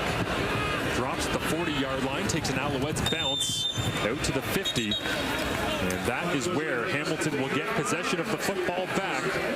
A 47-yard punt, no return. Matthew Schultz and the Hamilton Tiger Cats trail by 16. Ooh, there's those icy blue mountains. Austin Mack listening to music in the locker room, getting his mind right, and then comes out and kind of plays a game that's similar to the way he prepares. Smooth, relaxed. Austin Mack delivering on a couple of big plays here. Game 2 of his Canadian Football League career. Love that one of the first things that he told us he loved about Montreal. Man, the public transit here is incredible. Already marveled at the cleanliness of the city. There's the pass over the middle, complete. Tim White gets spun around. Gain of about 7 or 8 on first down. White on the quick hitter here is Hamilton getting what I would call clock-friendly field position. With about 8.5 minutes to go here in this ball game. Need 2 touchdowns, a couple of 2-point converts to tie this game. First things first, second down and 3. They go to the ground. James Butler trying to find some breathing room there as Avery Williams steps in with that big elbow brace on alongside Nick Usher to get the stop just short of the first down marker. So out come the heavies for both teams on 3rd and short. Yeah, Usher matched up here against the receiver White, who comes in to block him. Gets the arms extended, beats that block, coming down to stop Butler short of the first down. Hamilton 3 of 3 so far on the season coming into tonight on 3rd and short situations. They've had a couple already, had to earn them. Snap comes up, flags come up as well. That was disjointed from the start.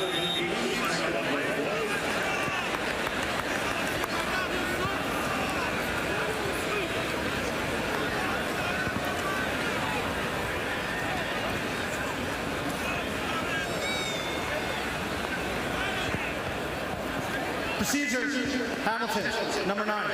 5-yard penalty, remains 3rd down. And this will change the personnel again as Hamilton goes from 3rd and short to 3rd and medium. Butler, the near edge, moving early. Orlando Steinauer shakes his head as the most penalized team in the CFL the first 2 weeks. Takes another bad one. It sends them back from 3rd and inches to 3rd and 6. The offense stays on here, trailing by 16. Schultz looks to the outside. It's intercepted. Punctuated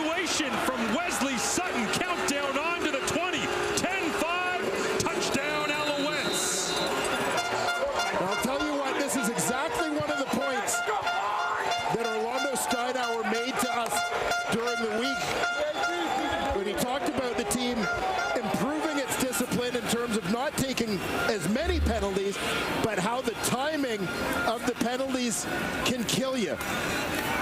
3rd and inches should be a gimme for the first down. They make a mistake, jumping early on the snap count, now puts them in a position where they're throwing the ball, and you look at the result. Noel Thorpe loves it. Seeing his defense create points off turnover. And I tell you what, Run Rich Run, the NFL Combine, where they lay over Rich Eisen running the 40-yard dash with all of the athletes that are trying to make it into the league. If you were to lay over the Deontay Evans interception on the out route by Duke Williams with that interception by Wesley Sutton, that would just about line up the exact same part of the field, same receiver, same quarterback. And this time, instead of just being down in Hamilton territory, it's a house call for Wesley Sutton and the Alouettes. In the CFL last year with more than 10% of the team's defensive tackles and more than 10% of their big defensive plays, interceptions, sacks, forced fumbles, fumble recoveries. He's back to his old ways here, Dwayne Ford, in week 3 against an East Division opponent that he helped take down in the Eastern semifinal at home in Montreal last year. And you talk about the similarities between the 2 interceptions tonight. As we discussed during the break, got to feel like the Alouettes defense is well prepared for some Hamilton tendencies.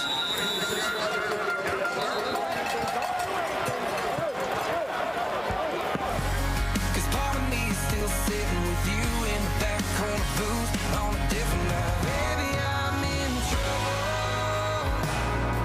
trouble. Steady missing you, I'm getting through another double.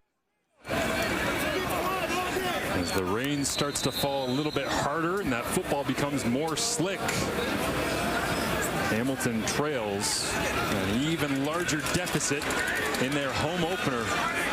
They'll empty it out for Schultz to throw in the rain. Looks over the middle, and Avery Williams all over Terry Godwin. And Williams thinks he should have had a pick. Avery Williams basically boxing out Terry Godwin on that play to score the knockdown.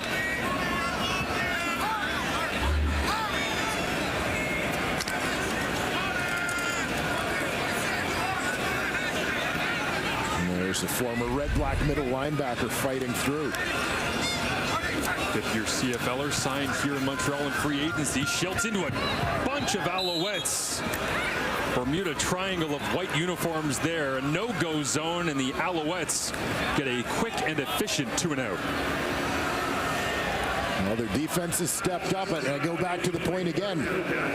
Hamilton scoring 4 times. Montreal's offense still only scoring 3 times. A special teams touchdown, defensive touchdown.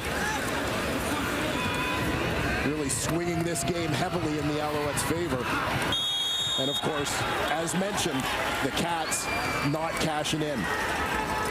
47-yard punt that time. Always good.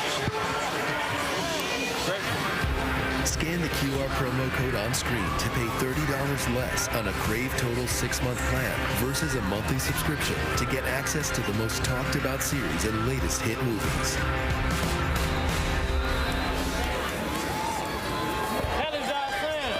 Wesley Sutton happy to be back on the sidelines. Quick work. Came out in coverage. Got a quick stop. Back to the sideline he goes. The Montreal offense with Cody Fajardo out to Keon Julian Grant. Gonna block off the edge, and Lawrence Woods there with Jameer Thurman to finish the play off. They'll unpile from the sideline, and this game is by no means over, as you can tell between these two teams that are going to see each other several times throughout the season. Tyrell Sutton, running backs coach down there, telling Pierre-Olivier Lestage, just relax. And a little bit of frustration setting in perhaps for the Tiger Cats, the way things have unfolded here. They got to get out of here. You're talking to us. My high school filled up. The Alouettes will back their way onto the sideline. Good gain on first down, 7 yards this time. Quick little pass out to the sideline. Jason Moss, head coach in Montreal, working with quarterback coach Anthony Calvillo as well, as they'll aim for the run here, and William Stanback punches his way up between the tackles for a first down run and a gain of 7. Yeah, and this is William Stanback's time. Fourth quarter, we talked in the early going about establishing this guy and committing to the run because of the ability of Stanback, big punishing ball carrier, to wear down the opposition and then take advantage in the game's later moments. Once again, they go back to Stanback, finds another hole, churning the legs, now running away down the right sideline. George Jr. tries to tomahawk chop it over the top, and he can't get the football out, and William Stanback continues to rack up the rushing yardage here late in the fourth. Yeah, and these are the dividends being paid out for some of those short, tougher runs in the early going. But Stanback, who tends to give more than he receives in any collision. Taking it out on the Cats a little bit right now.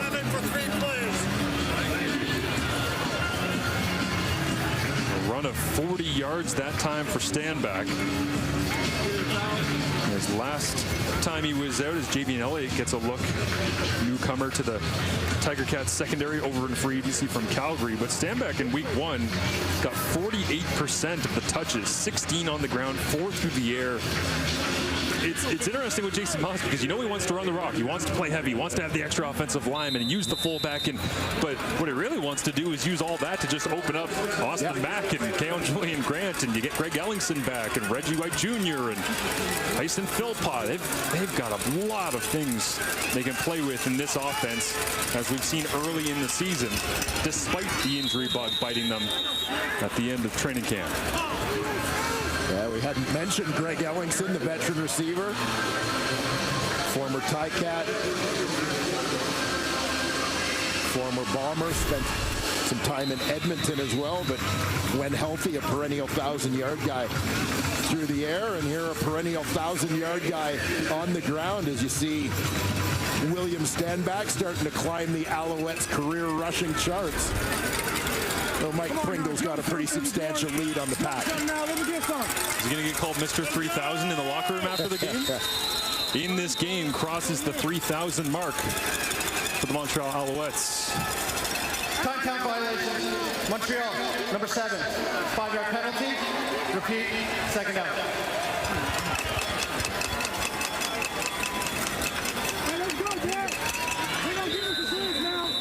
Alouettes happy to soak up as much time as possible, quite frankly.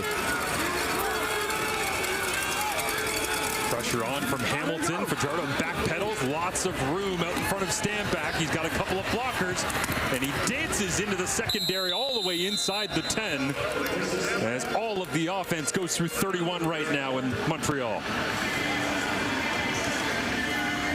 And just a perfect call, beautifully executed by the Montreal Alouettes as they get into closing time. William Stanback, the story here in the fourth quarter.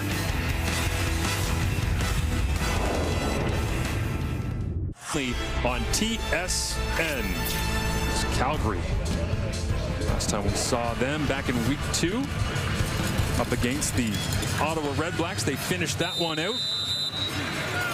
Get a chance to take on the Riders as William Stanback, 106 yards from scrimmage and 73 on this drive. As we roll inside the 3-minute warning here on Friday Night Football. Fajardo over the top, incomplete. Richard Leonard there on coverage. Keon Julian Grant, the intended receiver. A well-timed play there from Richard Leonard. Julian Grant coming right to left on your screen from underneath. Leonard getting a hand in to break that one up. That'll stop the clock for the Cats. See the water on that replay as now Julian Grant goes for a jog across the line of scrimmage. And that'll back up Montreal a little bit more, but Offside, Montreal, number 11. 5-yard penalty, remains second down. Well, regardless of their struggles the last couple of plays, how about William Stanback? yeah. You know, Canadian football's answer to Mariano Rivera, the closer. Well, he is on the bench right now. I think any fantasy owner of William Stanback deep down inside Hamilton territory is, come on! Fajardo fakes the run, flips it out once again. Simone Lawrence right there with the hit. His 12th year in the Canadian Football League, 21, still playing that weak side linebacker spot out of Minnesota. Yeah, Simone battled injuries a year ago. Kyle Wilson getting a number of starts at that will linebacker position, but back and looking to lead the Cats to better things here in 2023. Hamilton, of course, the host city for this year's Grey Cup. And an uphill battle. Anything is possible for the Tiger Cats this season, but 0-3 obviously not the way they had envisioned the start to the year. There's another 3 added on there by David Cote.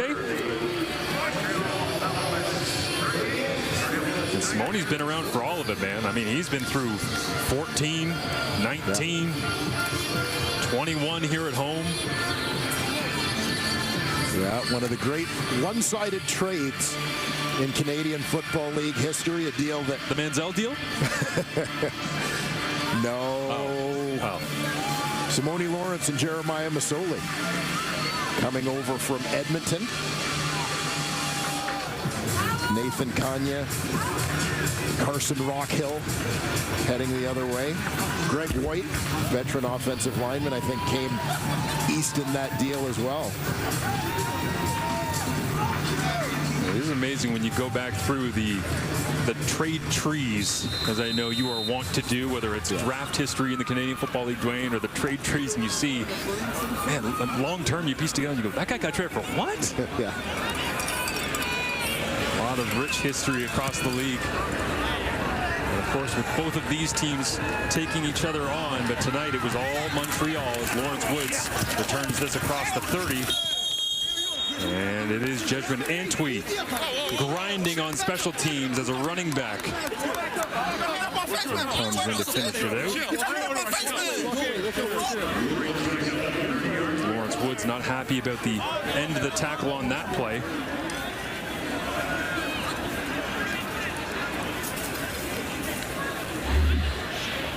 Now Lawrence Woods with the flowing locks that can occasionally be a bit of a hazard. Looks great coming out the back of the helmet, but it's considered part of the uniform, so. Fair game. Matthew Schultz remains in the ball game here. Have to think this might be Schultz's time if Bo Levi Mitchell was healthy and in the ball game, but with Mitchell on the 6-game injured list just before the game kicked off here tonight, the Tiger Cats signed former University of Miami and Florida Atlantic product N'Kosi Perry. He's had 55 touchdowns in the last couple of years at Florida Atlantic. Schultz on second down, throws this one to Terry Godwin out of Georgia. He makes the grab. But this is not a quick fix or a little bit of duct tape on the offense. They've really got to find ways to put the ball in the end zone now, because it looks as though this is going to be Matthew Schultz leading this offense. And they do have full confidence in him coming into this game. I would have to imagine coming out of this game, they know he's the one they have to lean on. Yeah, Matthew Schultz is a guy who is always going to be prepared, and we've seen the flashes from this offense. Certainly the struggles are not all on the shoulders of the quarterback. Godwin makes another grab. But the offensive line certainly in tough tonight. Good to see Chris Van Zyl out there. Yeah, coming back from some major hip surgeries over the last couple of years that have really limited the participation of the former most outstanding lineman. 15th year in the Canadian Football League, one of the truly classy elder statesmen of our game. As on second down, James Butler catches the rock and dances for a first down once again. There's Joel Figueroa on the sideline as well, walking around in a boot. Unfortunately tonight, banged up in week 2 against the Toronto Argonauts. Yeah, veteran tackle. Came back for a second tour of duty here in Hamilton after spending the last 4 years in BC, a little time in Edmonton prior to that. It's amazing. You think full circle for Joel Figueroa. When he was a Tiger Cat before, they had Ja'Cory Harris on the roster. Today they signed N'Kosi Perry's another sack. And Mustafa Johnson putting the punctuation on this effort from the defensive line for the Alouettes. Johnson, a mid-season addition last year, has been an impactful guy in the interior of this defensive line. A time working against Chris Van Zyl. Van Zyl, a guy who's played tackle essentially for his entire career in the Canadian Football League, now taking some reps inside at guard. Schultz on second and long after the sack by Johnson. Will get it underneath to Godwin, and there is Van Zyl pushing the pile, big 54. And Cody Fajardo and Jason Moss talk about the disappointment in Hamilton. Well, to begin the season, seeing these guys out there at 2-0 to start the year, coming off a bye week as well, in which Moss just went back home and was working the acreage. Yeah. Grinding away, getting ready for this one from home, and now they get another victory as the ball pops out behind the line of scrimmage. James Butler gets on it, and he will be tackled back at the 45-yard line of the Tiger Cats. And that will be a turnover on downs. But Montreal, I mean, when they lost Gino Lewis and so many different players, you saw the coaching changes happening. You saw, are they going to get this quarterback, that quarterback? They lose Trevor Harris as their leader, and here they are at 2-0.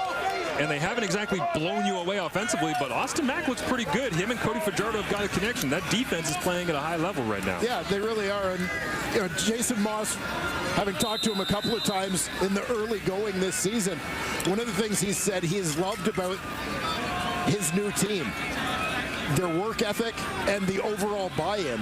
And you see it. They hasn't been perfect, but they do what they have to do when they have to do it. They've shown it offensively. They've shown it defensively. That ability to tighten up and get it done, to grind things out and find a way.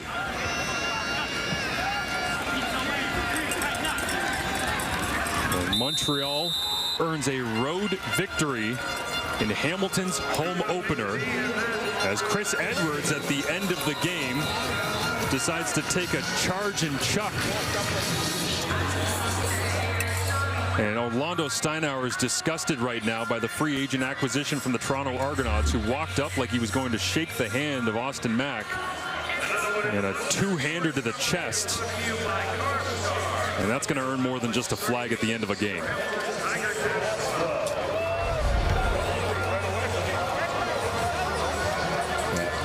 So a sour ending to this one, but Montreal will still be happy to get out of here with a victory. 38-12. The Alouettes controlled it from start to finish, as Matthew Schultz came in place of Bo Levi Mitchell. The home opener fireworks went off, and then it was all Chandler Worthy. The defensive line of the Alouettes, Fajardo into the end zone. The quarterback run game alive and well in La Belle Provence. And the Alouettes control things.